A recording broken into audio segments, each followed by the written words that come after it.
here are some vital tips to listen to. Let's get started. The sport and hobby of pigeon racing. The thoroughbred racing pigeon is the fastest racing animal of all, with the excitement and challenge of their sport of pigeon racing being enjoyed by more than 2 million fanciers throughout the world.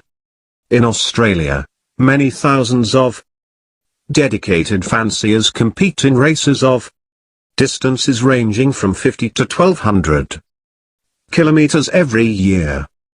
If you want to learn how to separate yourself from your competitors by properly fueling your pigeons and give your birds a head start in their next race and have your birds flying at full octane, in top health, strong and at lightning speed, click the link below this video. The preparation of the pigeon race team for competition is no different than that of a football, swimming, running, cycling or any other team of athletes. The same principles of health and fitness apply to all these athletic disciplines, whether they involve racing animals or human athletes. The underlying challenge of the pigeon fancier with the pigeon race team or their coach, manager of a football team is to prepare the team both physically and psychologically to compete successfully. The only difference between the human athletic coach and the pigeon fancier is that the pigeon does not speak our language. The pigeon fancier therefore must learn to understand and communicate to the pigeon race team in many other ways, and herein lies the intrigue and interest of racing pigeons. During training and competition, every athlete, including the racing pigeon, is susceptible to illness. This is a failing of all elite athletes at peak fitness, because there is a fine line between the very best performance and the breakdown from illness. The challenge for the pigeon fancier is to maintain the race team in top form without breaking down from the illnesses that surround their pigeon in the race basket and transporter. It is the control of this fragile balancing act that sets the best fanciers from the rest. Many pigeon fanciers chose not to compete in races and have thoroughbred pigeons for the pure joy of keeping and breeding this particularly beautiful and intelligent bird. After all, their thoroughbred pigeon must be the ultimate pet bird, because it returns for the love of the loft, its home, when released from any point on the compass. Is there any other pet that is capable of their same? In this fast modern urban age, when we are so divorced from nature, the keeping of pigeons is one way for both adults and children to develop a greater understanding and respect for the complexities of nature. Feeding. Food quality. First and foremost, the food must be of the best quality. Good quality grain is a clean grain with low moisture content. Grains with high moisture and are dirty, dusty and uncleaned are more susceptible to fungus and bacterial germs and poisons than dry clean grain. The truth is that germs on and in the grains will affect the performance of your birds during breeding, molting, showing and racing. The food used for racing pigeons must be fresh, clean and the highest quality. The simple fact is that cheap food is never the best food. The farmer receives more for the graded feed than for the weather-affected, water, heat, hail etc. Grain sold primarily as stock food.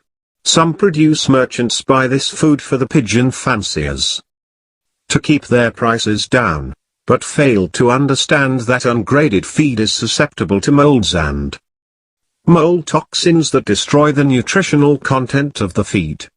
These molds are a major health hazard, predisposing the race team to many illnesses.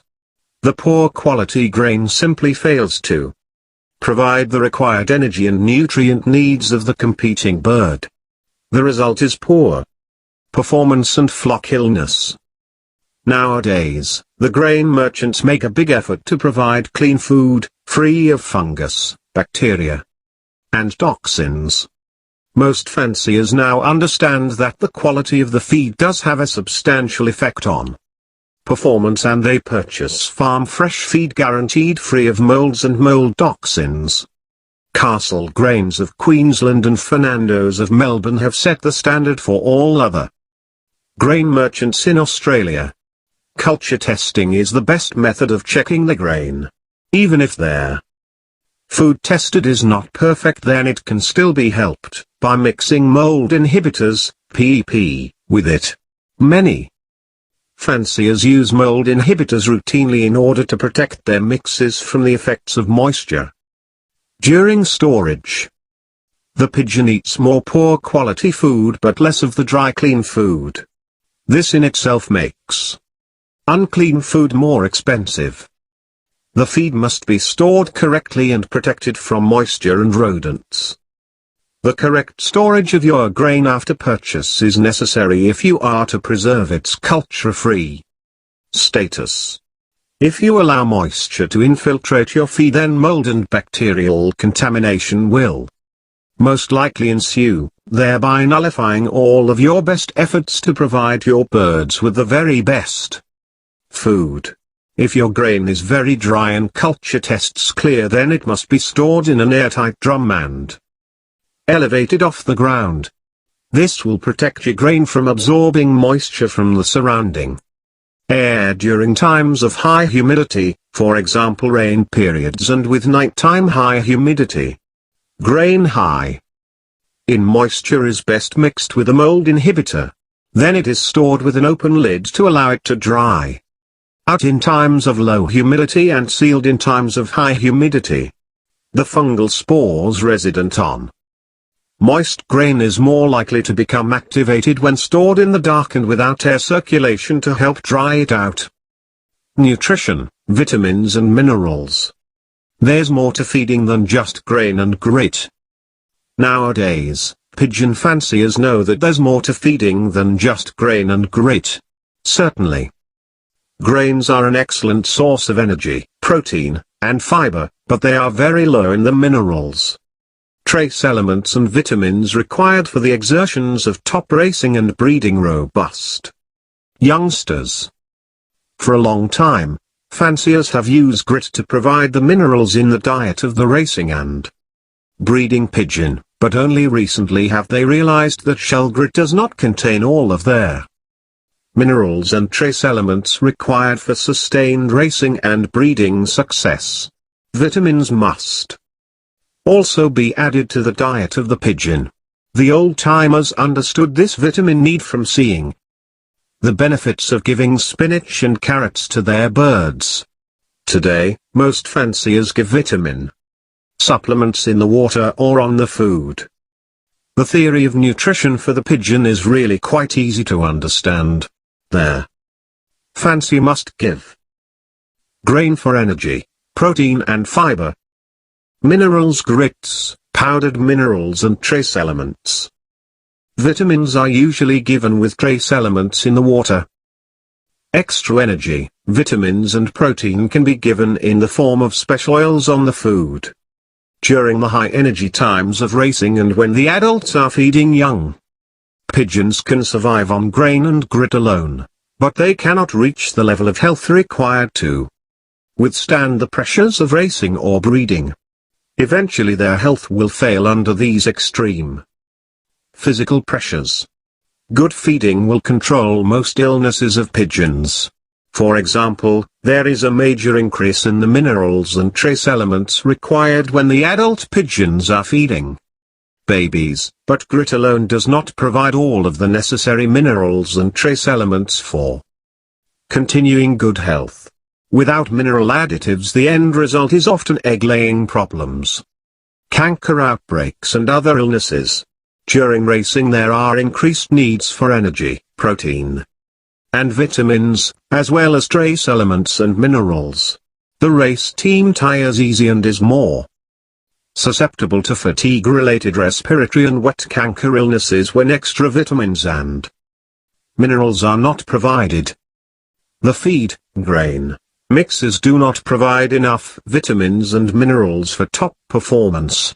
Their fancier must select a feed mix that provides the energy and protein balance needed for the particular stage of the pigeon calendar. Breeding and molting birds require a grain mix which is higher in protein, has a different essential amino acid balance than the pigeon in full training.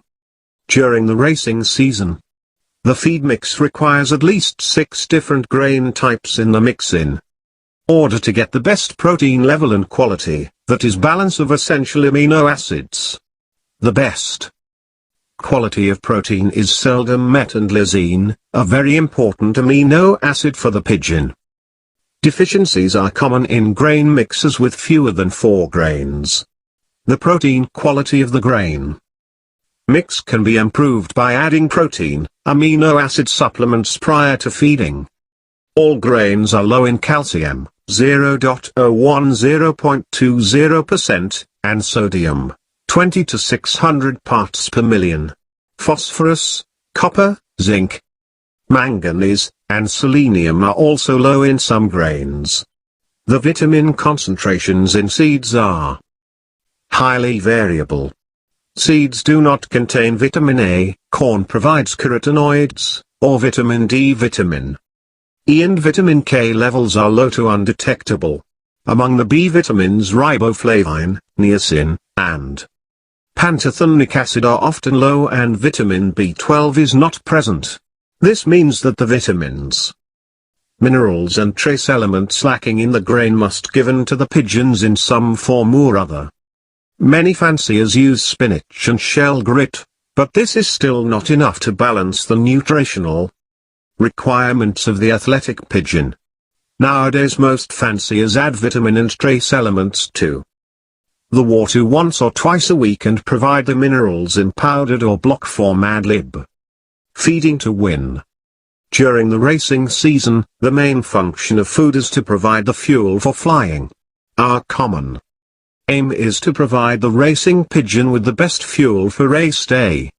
To do this consistently we must have a good understanding of the food itself. The following paragraphs will introduce you to the science, or theory, of feeding, but for racing success you must also become expert at the practice, or art, of feeding.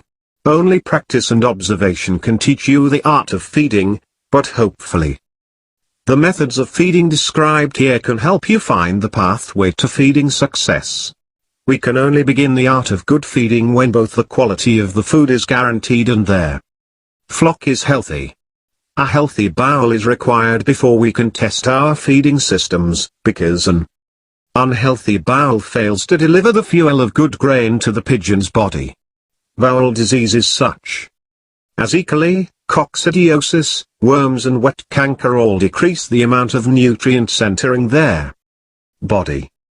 By using the best quality grains and with a healthy race team, the fancier can now think about a racing mix appropriate for his particular family of birds and training methods. The mix chosen must provide a good balance of protein, amino acids, and for this to be achieved at least 8 different grains must be used. After this balance is achieved, the energy content of the mix becomes the most important part of successful feeding. The feed system provides the race team with the correct energy levels for training and racing. The goal of feeding is to provide the training and racing pigeon with exactly enough, not too much and not too little, fuel, energy in the food, for sustained flight, loft exercise or racing. Of course, the fuel requirements of the training pigeon vary enormously from day to day. It is the constantly changing energy requirements of the competition pigeon that makes feeding such a challenge to even the best fanciers. The competition pigeon will not perform to its fitness level when their energy balance is incorrect. The energy balance must be assessed short-term, daily, and long-term, weekly, with fit flocks during the race season, because the fitness level will drop both when too much and too little energy is supplied. During young bird training special attention must be made to prevent depletion of the energy reserves in the liver and muscle. Overfeeding relative to workload, positive energy balance, renders the race team less competitive.